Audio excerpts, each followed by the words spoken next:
Tapi gimana kalau di sini gue kasih tahu kalian bahwa ada rumus pasti untuk kalian bisa menjadi kaya. Ada rahasia. Ya. Ini formulanya pasti. Dan lu juga bisa menang seperti yang lainnya. Tertarik? Mari kita mulai. Mungkin lu yang pertama datang ke sini atau kenal gue ngerasa gue itu bohong. Tapi di sini gue akan kasih kalian seperti dua jalan ya. Ibaratnya kalian mau telan pilnya atau enggak. Tapi gue kasih tahu, jalan ini bukanlah jalan yang mudah. Jalan ini adalah jalan yang penuh penderitaan, kesengsaraan, dan jalan yang penuh pengorbanan. Dan gak semua orang ya, mungkin dari ratusan ribu atau mungkin sampai jutaan yang nonton ini, yang berhasil itu gak nyampe 1%.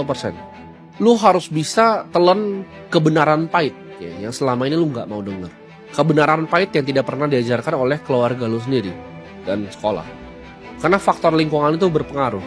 Biasanya orang miskin ketika punya anak, anaknya itu akan merasa dia gak akan pernah bisa jadi kaya karena kondisi keluarganya sudah seperti itu. Dan seperti gue bilang sebelumnya, jalan ini gak akan mudah dan mungkin banyak yang gak berhasil dan mati mencoba di jalan ini. Tapi di sini gue kasih tahu kalian, di ujung jalan ini, kalau kalian sampai pilih jalan ini, itu ada kekayaan lebih dari yang kalian pernah bisa bayangkan. Lebih dari yang bisa kalian pakai, dan itu akan memberikan kalian kebebasan untuk kalian pengen berada di mana. Karena uang tuh fungsinya sebenarnya untuk apa sih? Untuk lu nggak pernah harus bangun kalau lu nggak mau bangun. Untuk lu harus nggak pernah ketemu orang kalau lu nggak mau ketemu orang. Supaya jadwal lu itu kosong. Lu hanya mau lakukan apa yang lu pengen lakukan di dunia ini. Sama seperti gua. Kebebasan untuk nggak pernah mikirin uang lagi dan uang itu nggak pernah jadi masalah di hidup lu. Ini video gue terinspirasi dari buku gue sendiri yang gue tulis ya 10 tahun lalu.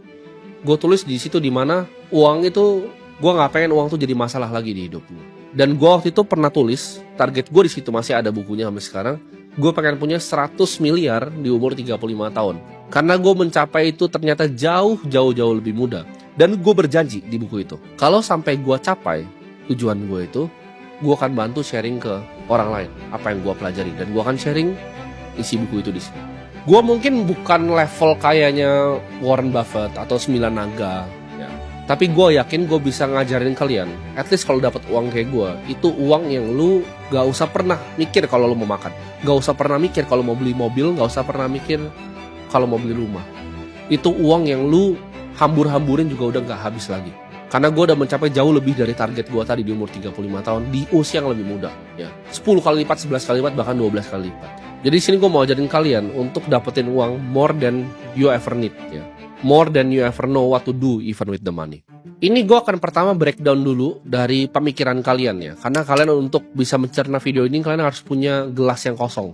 Karena pemahaman kalian tentang uang, ya, dari kecil kalian tahu kalau kalian belum kaya, artinya pemahaman kalian tentang uang itu salah. Kalian nggak tahu konsep-konsep seperti apa itu uang, ya. Kalian pikir uang itu hanya menukar dengan waktu. Kalian juga nggak ngerti uang itu bisa jadi uang lagi. Kalian merasa bisnis itu yang penting punya modal.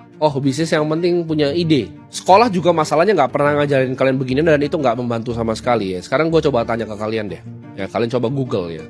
Kalau kalian orang miskin yang merasa bahwa kalian nggak bisa kaya, coba kalian Google how many millionaires are self-made. Ya. Miliuner itu kalau di USD itu orang yang punya kekayaan 15 miliar rupiah lebih. Berapa banyak? Kalian ketemu ya. Ketika kalian Google tuh angkanya sekitar 79% di semua survei yang ada. Artinya 80% orang ya, hampir 80% orang itu bikin uangnya sendiri dari nol, dari miskin. Kalau mereka juga bisa, kalian harusnya bisa. Cuman kalian nggak tahu rumusnya kan. Lu harus riset ya pemahaman tentang uang yang didoktrin seumur hidup. Lewat apa? Lewat keluarga sendiri, lewat lingkungan, lewat teman-teman ya. Lewat bahan tontonan lu sendiri ya. Kalian pernah pikir gak kenapa orang-orang media itu bikin sinetron seperti itu? Orang kaya selalu apa? Betul, jahat ya. Kalian selalu potret orang kaya di jalan tuh kalau pakai mobil supercar tuh jahat. Kasus-kasus yang lu lihat dari media massa, orang kaya selalu apa? Dia tertangkap korupsi, dia begini, dia begitu, ngerampok uang rakyat, begini begitu. Tapi kalian harus tahu semua itu adalah hanya panggung sandiwara. Ini semua bagian dari permainan mereka.